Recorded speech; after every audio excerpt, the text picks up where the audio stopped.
Assalamualaikum Mas Bro. Kali ini kita evakuasi betina yang lagi sakit ya Mas Bro, karena kemarin tahu makan apa ya Mas Bro, pada lagi bertelur ya Mas Bro. Pertama-tama kita siapin kurungnya ya Mas Bro, jadi nanti kita nggak bingung untuk naruhnya ya Mas Bro. Kita bersihkan dulu kurungnya dan siapin pakan minumnya ya Mas Bro. Dan udah selesai, kita siapkan jangkriknya ya Mas Bro.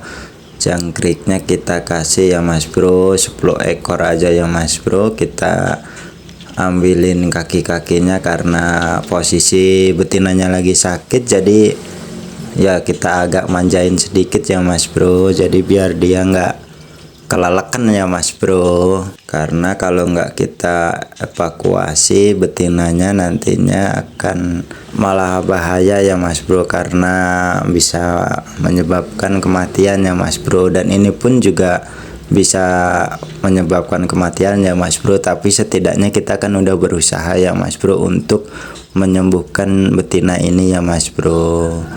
Jadi jangan ditunggu sampai sakitnya parah ya Mas Bro, harus kita cepet-cepet ya Mas Bro. Karena meskipun lagi bertelur, sayang telurnya. Kalau saya ya mending sayang induknya ya Mas Bro, karena telur nanti kalau betinanya udah sembuh lagi masih bisa kita telurkan lagi ya Mas Bro, bisa punya telur lagi. Tapi kalau betinanya meninggal kan nggak bisa bertelur lagi ya Mas Bro, jadi kita harus menyelamatkan ibunya dulu ya Mas Bro.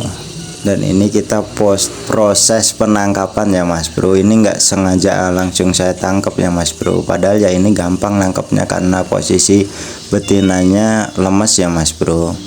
Jadi saya sengaja kejar-kejar dulu, dan bener dari dia terbangnya aja kelihatan ya Mas Bro.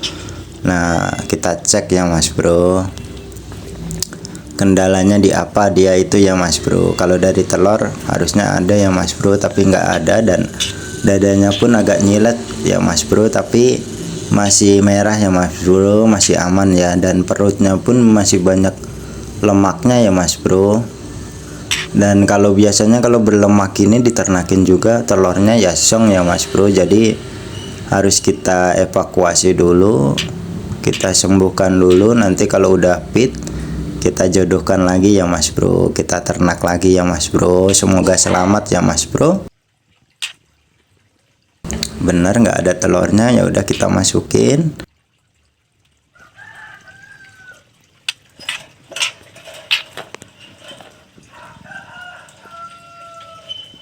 Tuh ya Mas Bro, dia ngelirik jangkrik aja kayak nggak nafsu ya Mas Bro, karena mungkin badannya nggak enak apa gimana ya Mas Bro.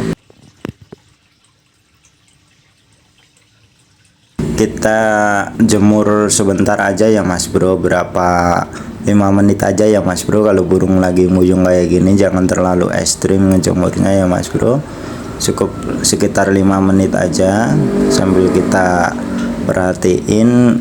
Kayaknya ini tadinya makan kupu Mas Bro, jadi dia makan kupu terus jadinya muyung Mas Bro. Dan ini buang kotoran, tapi kotorannya juga kelihatan lagi sakitnya Mas Bro. Tuh ada kecoklat-coklatan, terus ada busanya gitu Mas Bro kotorannya itu. Jadi ini pik ya, tahu dari kendala serangga apa kupu-kupu. Biasanya kalau burung kayak gini kupu-kupu ya Mas Bro, kalau burung muyung kayak gini ya Mas Bro. Nah bagi Mas Bro yang mempunyai kendala kayak gini, kalau cepet-cepet kasih vitamin ya Mas Bro. Kalau mau vitamin yang alami cukup air kelapa ya Mas Bro, kelapa hijau kalau ada ya Mas Bro. Cuman karena di sini nggak ada kelapa, susah nyari kelapa muda di sini ya Mas Bro, yang jualan juga susah. Saya pakai vitamin ya Mas Bro, vitaminnya ya adalah, dan ini bukan dari toko burung ya Mas Bro vitaminnya. Kita kasih vitamin 1 tetes aja, 1 tetes aja, terus kita aduk-aduk nanti. Nah ini cupuknya jangan dikasih cupuk 2 ya Mas Bro, 1 ini aja yang gede tadi kita ambil biar minumnya ke vitamin ini ya Mas Bro. Tapi yang buat Mas Bro yang di rumah, saya saranin mending pakai air kelapa hijau ya Mas Bro, buat burung kesayangan Mas Bro yang lagi muyung kayak gini, apa lagi makan kupu-kupu, apa makan serangga ya Mas Bro. Itu mujarab ya Mas Bro, air kelapa itu. Cepuk minumnya kita ambil, kita ganti sama yang vitamin tadi, terus kita masukkan ke rumah aja ya Mas Bro, jangan dijemur ya Mas Bro, jangan dijemur dulu, cukup dia sebentar aja. Nah, kita masukin ke rumah. Nah, kita lihat sambil lihat besok ya Mas Bro, semoga selamat ya Mas Bro, karena kebanyakan burung kalau udah muyung gini makan serangga apa kupu-kupu, kebanyakannya ya nggak selamat ya Mas Bro, karena muyung bablas akhirnya Mas Bro. Makanya harus dicepet-cepet ya Mas Bro. Nah, nanti kalau penyebab kupu-kupu itu biasanya muyung, nanti selama 2 hari apa ke 3 hari dia napasnya kayak bengek ya Mas Bro, jadi kayak ngap si paruhnya itu kayak napasnya berat banget gitu Mas Bro. Kalau itu jelas kupu-kupu ya Mas Bro. Jangan sampai nunggu si napasnya itu sampai mangap-mangap ya Mas Bro, karena kalau udah mangap-mangap berarti racunnya udah nyebar ya Mas Bro. Semoga video ini bermanfaat ya Mas Bro. Sarang heyo, assalamualaikum.